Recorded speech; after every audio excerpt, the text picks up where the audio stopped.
This January, the Bureau of Land Management returns to the Pancake Complex to gather excess wild horses from the Sand Springs West and Pancake Herd Management areas, the Jake's Wash Herd area, and the Monte Cristo Wild Horse Territory. The last gathers were conducted in 2006-2007. But this time, the BLM is attempting something new.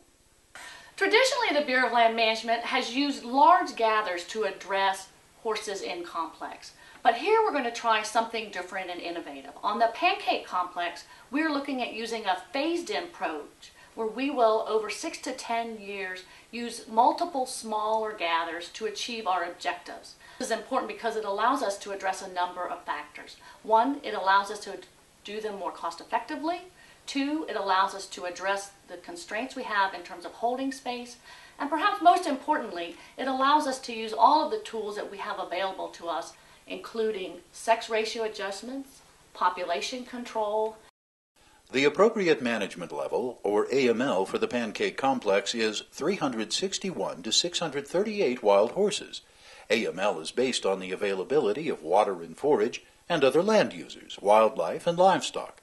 Today, more than 2,200 wild horses roam the complex, impacting water developments and spring sources, as well as the habitat. In May 2008, I first came out to the Young Florio Spring. This trough that I'm currently standing in was actually filled with water. The water development was functioning appropriately. As I continued monitoring this spring source throughout the years of being here in the Ely district, the water development itself has been damaged several times. Damage mainly consists of the horses digging down, knocking off the pipeline that actually fills this trough and causing this big mud hole. Typically during the summer months, the spring source itself usually slows up to a trickle. This is pretty much the key water source for this portion of the HMA, and if this water source does not produce water, then the horses have to travel up and over the hills over to the Moody Mountains. Martelletti Spring is about 9 miles north of the Sand Springs Herd Management Area, or HMA, where again, water, or lack thereof, is a key issue, as is forage. We're here in the Sand Springs West Herd Management Area. Water in this herd management area is very limited and mainly limited to man-made water haul sites such as this one that were developed for livestock when they're in the area. Water haul sites collect winter precipitation and rainfall, which temporarily holds water for wild horses. But as you can see, in the hot summer months they dry up, and until we get snow or precipitation again, they're not a very reliable source for water for wild horses. So when they run out of water here, they must travel several miles, mainly back into the Pancake Herd Management Area administered by the BLM Ely District, to find water sources, which is several miles away. The Wild Free-Roaming Horses and Burros Act of 1971 mandates that the BLM manage and protect wild horses within herd management areas.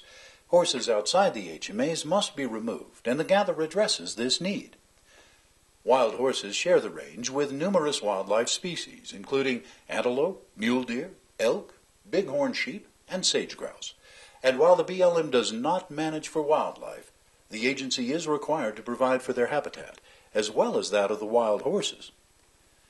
Some ask if the BLM is just making more room for livestock. In a word, no. Livestock numbers must be managed based on forage, water, and wildlife, just like wild horses. In fact, livestock use in the complex today is about half that permitted by the BLM. So what happens to the wild horses that are gathered and removed? The gathered animals will be transported to the Palomino Valley Center near Reno, Nevada, and the Gunnison Prison Wild Horse Facility at Gunnison, Utah, where they will be offered for adoption to qualified individuals. Unadopted horses will be placed in long-term pastures where they will be humanely cared for and retain their wild status and protection under the 1971 Wild Free-Roaming Horses and Burros Act. The BLM does not sell or send any horses to slaughter. Wild horse gathers are an integral part of public land management. They're conducted through a public input process and in close coordination and communication with a variety of stakeholders, from local governments to interested groups to livestock permittees and tribal nations. About the new approach that the BLM in Nevada was looking at for these gathers. we were excited about it. Number one, he said, you know, we want to get these horses down to AML. We want to kind of try to do something with the reproductive rate in them. And as industry, we know that we have got to control the reproductive rate of these wild horses. The answer isn't to continue to gather horses and put them in long-term holding, put them in pens and feed them hay. That isn't the answer. So as he talked about playing with the sex ratios a little bit, doing some gelding, using fertility drugs a little bit more, we were actually very excited to see him thinking outside the box. So like I said, as a veterinarian and a rancher, I probably understand the animal behavior side of it a little bit more than a lot of people. And that's why I think this is a great approach that you're taking here. And it's going to be interesting to see what happens over the next 2 or 3 years and how this little trial, if you will, works. Rest assured, the BLM is committed to ensuring that there will always be healthy wild horses on healthy rangelands, that you, your children, and future generations can view and enjoy as part of our heritage. And we are deeply committed to ensuring that all animals removed from the range are gathered in a humane manner with great care and handling by all involved.